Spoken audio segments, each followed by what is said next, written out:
On a night when the city seemed wrapped in silence, the streets coated in white as snowflakes drifted lazily from the sky, Arthur drove slowly through the icy roads, his luxury car cutting through the cold night air. The world looked peaceful outside the windows, but inside his heart there was a quiet ache, the kind of emptiness that no wealth, no success, and no mansion could fill. He had everything most people dreamed of: power, comfort, status. But when the nights grew long and lonely, he realized he had nothing that truly mattered. That emptiness made him notice things others ignored, things like the shadows of people shivering in the snow. And on this particular night, one of those shadows would change his life forever. At the corner of a dimly lit street, tucked beside the brick wall of a closed bakery, Arthur noticed a figure curled up against the cold. The thin outline of a young woman, her arms wrapped around herself, her clothes threadbare and not nearly warm enough for such a brutal winter. Her breath rose in shaky clouds, and her hair clung to her damp cheeks. He would have driven past. After all, that's what people always did, wasn't it? Pretend not to see, keep moving, but something in him made his foot hit the brakes. His headlights illuminated her fragile form, and she squinted, shielding her eyes with trembling hands. Arthur stepped out, his leather shoes crunching on the snow. The air burned his lungs as he breathed, but his attention never left the young woman. She looked up at him with startled, cautious eyes, like a deer cornered by something larger than itself. Her beauty wasn't the polished beauty of the women he usually met at glittering parties. It was something raw, almost hidden beneath exhaustion and hardship. Her cheeks were red from the cold, her lips cracked, her body shivering so hard it looked painful. "Are you all right?" Arthur asked, his voice softer than he expected. She hesitated, then shook her head, too proud to beg, too broken to pretend. "I'm fine," she whispered, though her voice trembled, betraying her suffering. Something inside him shifted. It wasn't pity, it was something deeper, something like recognition. He took off his heavy coat and draped it over her shoulders. She resisted at first, startled by the gesture, but the warmth was too much to refuse. Tears welled up in her eyes, surprising even her, and she turned her face away as though ashamed of being seen vulnerable. "What's your name?" he asked. "Christine," she said softly, her voice carrying both fragility and quiet strength. Arthur felt her name settle in his chest like a weight, a name he wouldn't forget. He offered to take her somewhere warm, a diner still open nearby. At first she refused, pride stiffening her posture, but the way her fingers shook made it clear she wouldn't last the night out here. Finally, she nodded, and he gently led her to his car. Inside the warmth of the vehicle, Christine's shoulders shook with silent relief. She tried to hide it, pressing her lips together, but Arthur noticed. He didn't say a word, only adjusted the heat and made sure she was comfortable. For once in his life, he wasn't thinking about business deals or social appearances. He was thinking about the way her hands clutched the fabric of his coat like it was the first safe thing she'd held in months. At the diner, sitting across from him under the buzzing neon lights, Christine looked different. Not because her circumstances had changed, but because Arthur was beginning to see her beyond the surface. She ate slowly, carefully, almost apologetically, as though afraid he would regret helping her. He wanted to tell her she didn't have to act that way, that she deserved warmth, food, dignity, but he knew words would sound empty right now. So instead, he simply stayed, making sure she didn't feel alone. As she ate, he asked about her life. Hesitant at first, Christine admitted she had been a medical student, chasing a dream of becoming a doctor. But life had turned cruel. Her family couldn't support her anymore. Debts mounted, and one misfortune after another left her without a place to stay. She didn't tell him everything. Not yet. But the fragments were enough to pierce his heart. Arthur realized in that moment that fate had placed her in his path for a reason. This wasn't a random encounter. It was the beginning of something neither of them expected. Looking into her eyes, still dimmed by hardship but glowing faintly with hope, Arthur felt something he hadn't in years: purpose. And though neither of them knew it yet, this snowy night marked the first spark of a story that would change both of their lives forever. The following morning, Arthur woke with the memory of Christine still vivid in his mind. Her fragile frame wrapped in his coat, her voice steady but trembling, her story echoing in his thoughts. He was a man used to solving problems with money, but this was different. This wasn't about writing a check. It was about someone's dignity, someone's future. He couldn't just walk away and pretend last night had been a passing moment. Something inside him told him he needed to see her again. Christine, however, woke up in a small shelter she had reluctantly returned to after Arthur had dropped her off with enough money for a hot meal and a warm bed. She clutched his coat around her like a shield, not wanting to part with it. It wasn't the fabric itself she cherished, but the kindness it represented. For the first time in months, someone had seen her not as a burden, not as a mistake, but as a human being worthy of care. Arthur found himself restless during the day. He tried focusing on business calls, on meetings with associates, but Christine's voice lingered. The way she had spoken about studying medicine, her passion for wanting to help others, struck something deep in him. Here was a woman who had nothing, yet still carried dreams of healing people. He, with everything in the world, sometimes wondered what his own purpose truly was. That evening, almost unconsciously, he drove back toward the neighborhood where he had first found her. Snow was falling again, gentler this time, and his headlights swept across the familiar corners. He spotted her, walking slowly down the street, clutching his coat tightly against the cold. Without hesitation, he pulled over. Christine froze when she saw him. Her instinct was to back away, to avoid becoming anyone's charity case. She had learned to trust no one, to depend on nothing but her own resilience. But the way Arthur looked at her wasn't like the others. There was no pity in his gaze, only genuine concern. "You shouldn't be out here," he said gently as he stepped toward her. "Let me help." "I don't want to be your responsibility," she replied firmly, though her voice softened at the end. Arthur shook his head. "You're not a responsibility. You're a person who deserves better than this. Let me buy you dinner again. Just dinner, nothing more." Something in his voice broke through her defenses, and reluctantly, she agreed. This time, their meal was less about silence and more about connection. Christine shared fragments of her dreams, speaking hesitantly at first but then with growing passion. She described her fascination with medicine, her desire to bring light to people who had none, her hope to one day wear a white coat and carry a stethoscope, not for prestige, but to make a difference. Arthur listened with rapt attention. He had sat across from countless people in his life, business partners, investors, men and women who only cared about numbers, but none of them had ever spoken with such sincerity. Christine's words weren't polished or calculated. They were real, raw, and filled with fire. For Christine, opening up felt strange. She hadn't trusted anyone in a long time, yet something about Arthur made her want to believe he truly cared. Maybe it was the way he never interrupted, never judged, only asked gentle questions that made her feel like her story mattered. By the time they left the diner, something had shifted between them. The cold no longer seemed unbearable, and Christine's heart felt lighter than it had in years. Arthur walked her back to the shelter, and before she went inside, he stopped her. "Christine," he said softly, "I don't know what tomorrow looks like for either of us, but I want to see you again. Not because I feel sorry for you, but because I admire you. You're stronger than you realize." Her eyes shimmered with tears she tried to hold back.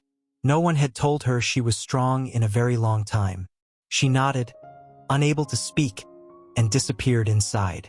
Arthur stood there for a long while, watching the snow fall, feeling the unfamiliar warmth of hope in his chest.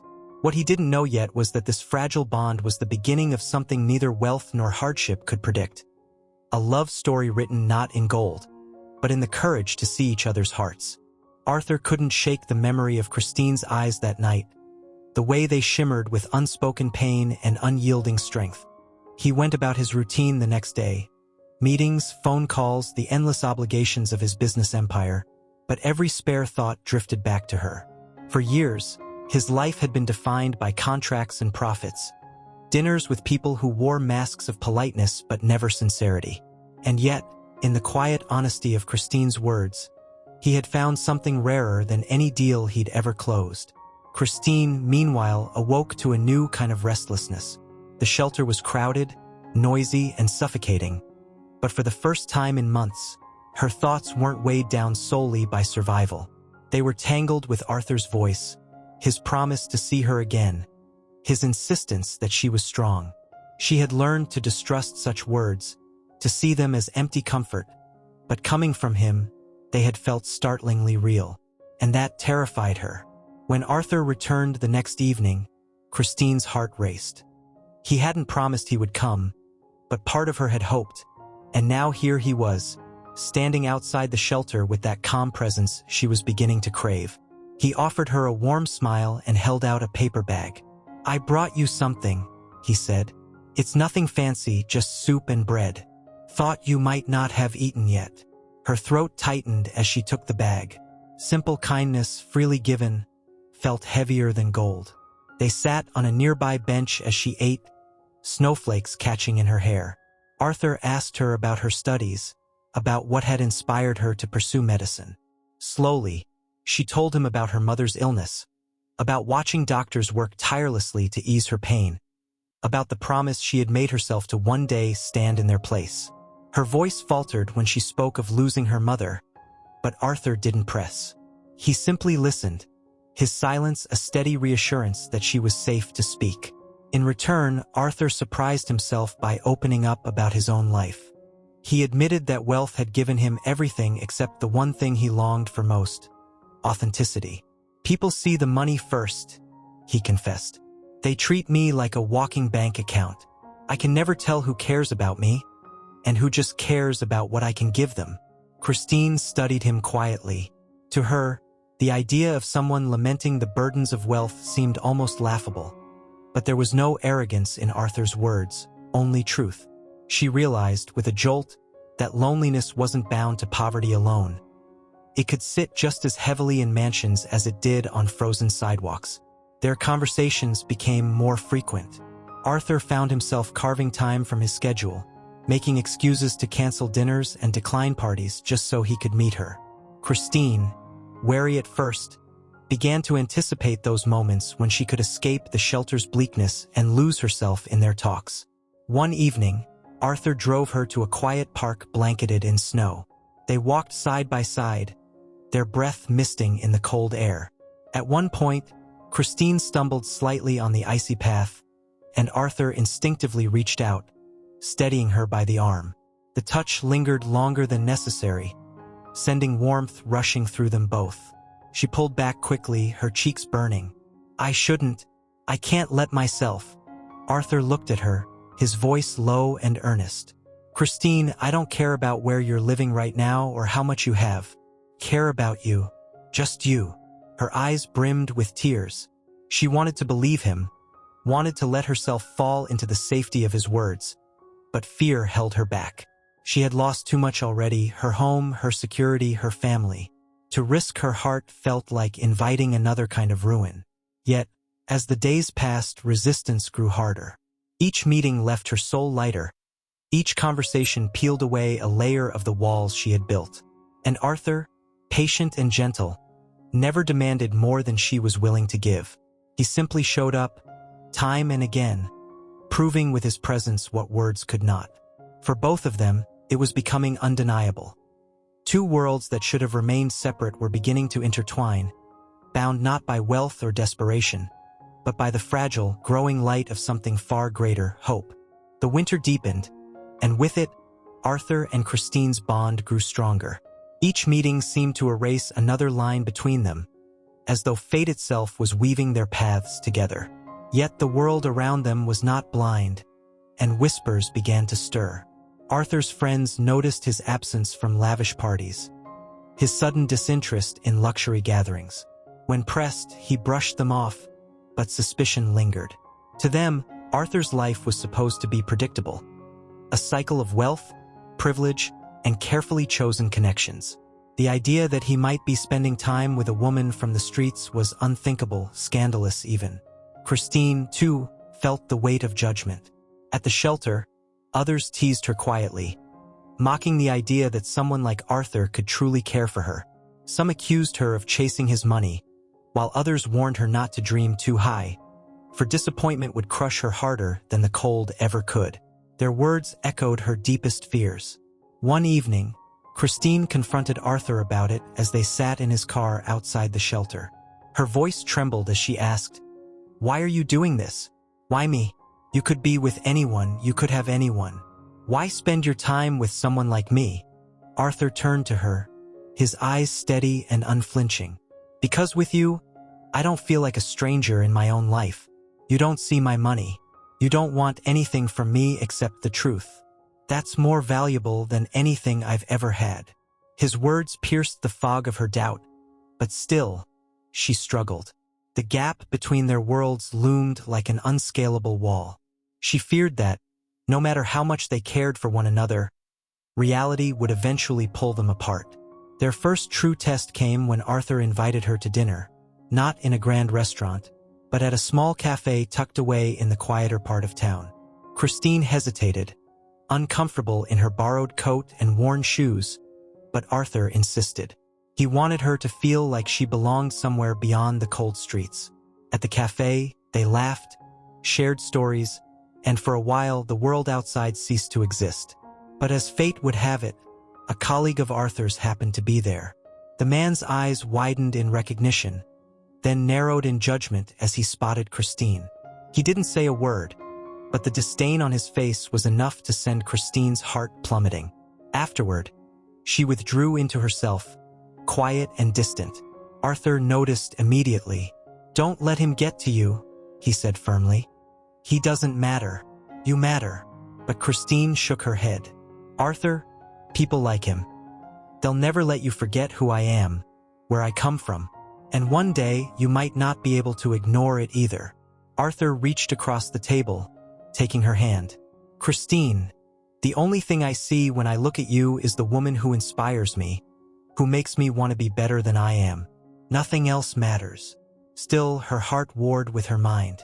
She longed to believe him, but the world was cruel, and love alone didn't erase society's harsh divisions. Yet, despite her doubts, she couldn't deny the warmth in his eyes, the sincerity in his touch. That night, as they parted ways, Christine whispered softly, almost to herself, "I want to believe in us." Arthur caught the words, and with quiet determination, he vowed inwardly that he would spend every day proving to her that she could. It was in that fragile space, between fear and faith, doubt and hope, that their story now rested. Neither knew what challenges awaited, but both understood one thing. Love was no longer a distant dream. It was here, fragile but fierce, demanding to be fought for. Arthur had always believed that his life was mapped out with precision. Every success he achieved seemed to be another brick in the wall of a future that others expected of him. His wealth, his influence, and his family name carried weight wherever he went. But with Christine, everything was different. She made him see beyond the surface of his world, beyond the cold glass towers and glittering lights of the city. She made him feel human in a way he had never felt before. And now, as the days went by, Arthur found himself needing her presence more than he needed air. Christine, for her part, was not blinded by the comfort Arthur offered her. She appreciated his kindness, but she was cautious with her heart. Life had taught her that fortune was fragile, and that promises, even those wrapped in silk and gold, could crumble without warning. Yet she could not deny the way Arthur's voice steadied her, or how his small gestures, like remembering her favorite tea or leaving notes of encouragement for her studies, seeped into the cracks of her guarded soul. She was not falling blindly into his world. She was allowing him to walk into hers. The hospital where Christine trained became a new world for Arthur too. He began volunteering there, initially in small ways, donating supplies, funding new equipment, but soon he wanted to do more than just sign checks. He wanted to stand by her side, to witness firsthand the long hours she endured, the emotional weight she carried with each patient. And so he began spending nights in the hospital waiting room, reading while Christine worked, just to be close enough to walk her home when her shift ended. For a man who once lived for luxury, those sleepless nights in hard chairs became the most meaningful of his life. But not everyone saw their bond with warmth. Among Christine's peers, whispers circulated about her sudden connection to Arthur. Some said she was using him, others that she was betraying her humble roots. Arthur too faced scrutiny. His family questioned why he invested so much time in someone who did not belong in their circle. For the first time in his life, Arthur didn't care what the world thought. His heart had chosen, and he would not betray it for the approval of strangers. One evening, as snow fell silently outside Christine's small apartment, she confessed something that shook Arthur. "There are times I feel guilty for letting you into my life," she said softly. "I fought so hard to build myself up, and sometimes I wonder if letting you help me means I'm no longer strong on my own." Arthur took her hands, looking into her eyes with a calm resolve she had come to trust. "Christine, love doesn't take away strength. It gives us the courage to keep going. You are already strong, but you don't have to be alone anymore." That night marked a turning point. Their love was no longer just a fragile thread binding two unlikely souls. It was becoming a rope, woven with trust, patience, and vulnerability. They began to dream together. Arthur spoke of building a foundation to support students like Christine, who faced immense challenges yet held unshakable dreams. Christine, in turn, shared her vision of opening clinics in underserved neighborhoods, places she had once called home. Their conversations stretched into the early hours of the morning, each word painting a future more beautiful than either had imagined alone.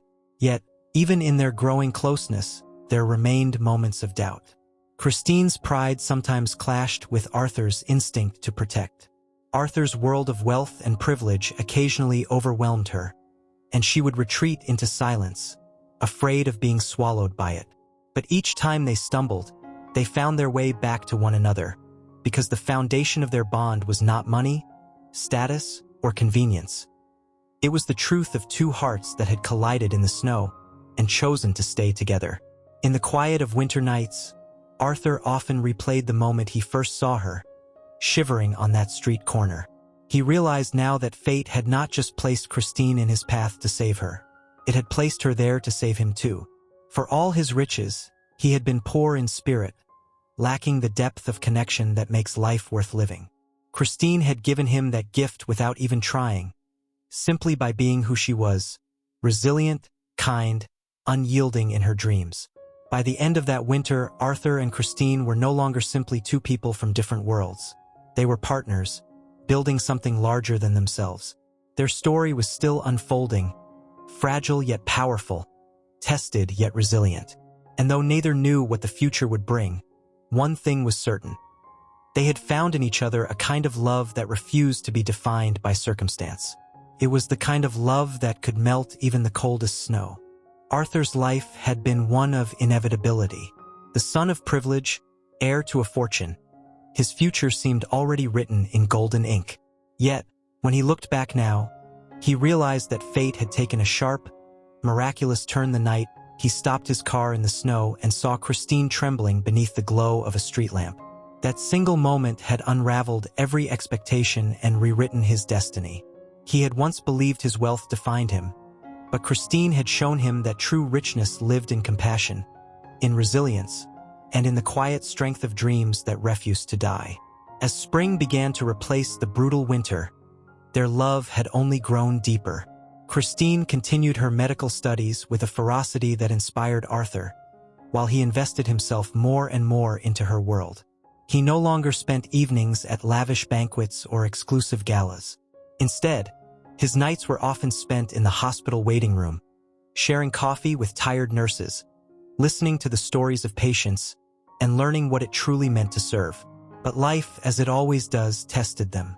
One evening, Christine received devastating news. The hospital where she studied was facing severe budget cuts. Several programs were at risk of shutting down, including the scholarship program that had allowed her to pursue her dream of becoming a doctor. The thought of dozens of students like herself being forced to abandon their studies broke her heart. She tried to hide her pain, not wanting to burden Arthur, but he saw it in her eyes. "What if everything I've worked for disappears?" she whispered one night, her hands trembling as she held his. Arthur looked at her, his jaw tightening with determination. "Christine, your dream will not die. Not while I have breath in my body. If the world tries to close doors on you, then I'll build new ones. I promise." And Arthur kept his promise. The very next week, he shocked his family and the city alike by announcing the creation of the Christine Foundation for Medical Hope, dedicated to funding scholarships and medical programs for underprivileged students. What astonished everyone most was that he insisted Christine's name, not his own, be at the forefront of the project. When reporters questioned why, Arthur replied with quiet conviction, "Because she is the one who embodies hope, not me. I am merely following her example." The foundation grew rapidly, supported not only by Arthur's wealth, but also by donors inspired by his humility and Christine's story. For the first time, Christine felt her past struggles were not just scars but seeds, bearing fruit for others who walked the same painful road. But amid the joy, Christine still wrestled with a lingering fear that she was merely living in Arthur's shadow, and that perhaps their worlds were too different to truly sustain their bond. She didn't share this doubt at first, but Arthur sensed it. One evening, as they walked through the blooming cherry trees of the city park, he stopped, took her hands, and said, "Christine, I know you sometimes wonder if you belong in my world, but what you don't see is that I have left my old world behind. I belong in yours. You are my anchor, my purpose, my heart. Without you, I am nothing but a man with money and no meaning." Tears welled in Christine's eyes. For the first time, she allowed herself to fully believe him. Months passed, and Christine achieved a milestone she once thought impossible. She graduated from medical school at the top of her class. On the day of her graduation, Arthur sat proudly in the front row, his eyes never leaving her as she accepted her diploma. The applause that filled the hall was thunderous, but for Arthur, the sound was only an echo compared to the pride swelling in his chest. He knew this was just the beginning for her. After the ceremony, Arthur surprised her by guiding her outside, where dozens of students from the foundation were waiting, each holding a candle. Christine's eyes widened as the crowd began to cheer for her. Arthur whispered, "They wanted to thank the one who inspired it all. This isn't about me, Christine. It's about you."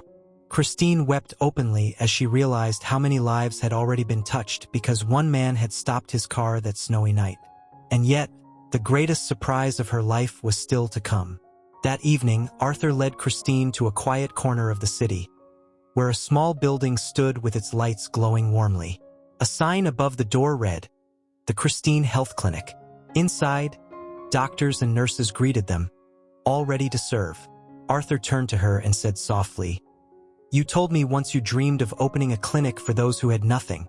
This is your dream, Christine. It's ready, and it's yours." Christine covered her mouth, unable to speak. She walked through the doors, her heart racing as she saw examination rooms, shelves of medical supplies, and a waiting area already filled with patients who had come for help.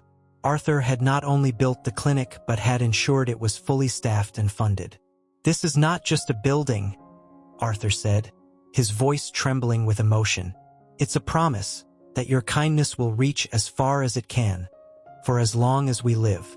In that moment, Christine realized something profound. Arthur had not merely lifted her out of hardship. He had joined her in her mission, making her dreams his own. Their love had grown into something larger than themselves, something that would ripple through countless lives. And then came the final surprise. One evening, as they were walking home from the clinic, Christine noticed Arthur seemed unusually quiet. When she asked what was wrong, he smiled faintly and said, "I've been keeping one last secret." He reached into his pocket and pulled out a letter. It was worn and creased, as though he had read it many times.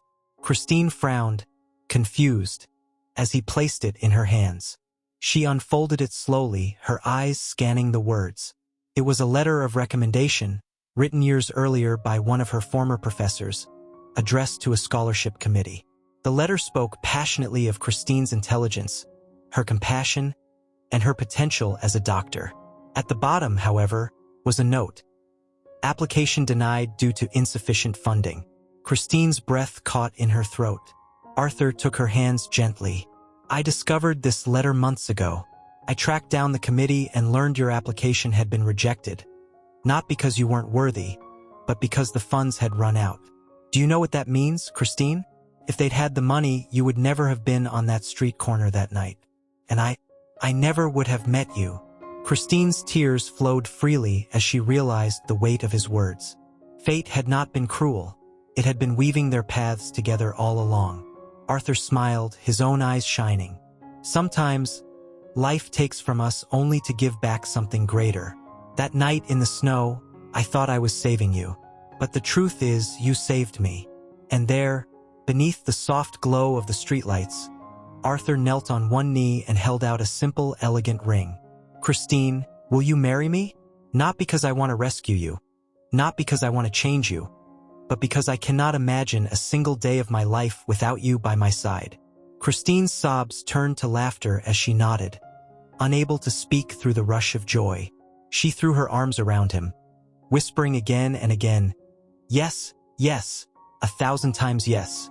Their wedding was not the extravagant affair everyone expected. Instead of a cathedral adorned in gold, they chose the courtyard of the clinic, surrounded by patients, students, nurses, and children from the neighborhoods Christine once called home. Arthur wore a simple suit, Christine a modest gown, and yet it was the most radiant wedding anyone had ever seen. When they exchanged vows, Christine spoke from the depths of her soul. "Arthur, you gave me back my dream, but more than that, you gave me love. A love that sees me not as poor or broken, but as whole. With you, I have found a life richer than I ever imagined." Arthur, his voice thick with emotion, replied, "Christine, you are my heart, my hope, and my purpose. You taught me that wealth means nothing without love, and love means everything when shared. Today, I give you all that I am, all that I have, forever." As they sealed their vows with a kiss, the crowd erupted in cheers.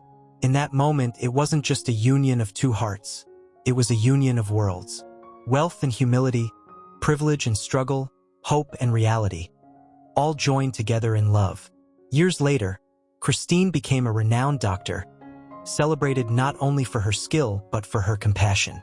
The clinic expanded into many branches, serving thousands of families. Arthur devoted his life to supporting her mission, content to walk behind the woman who had once shivered in the snow but now stood as a beacon of hope for the world.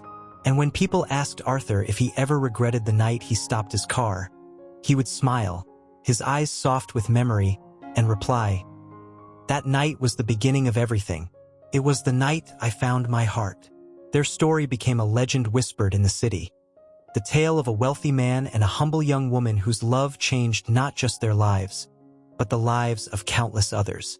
And though winters continued to fall with their bitter snow, the memory of that night always reminded them, and everyone who heard their story, that sometimes the coldest nights bring forth the warmest beginnings.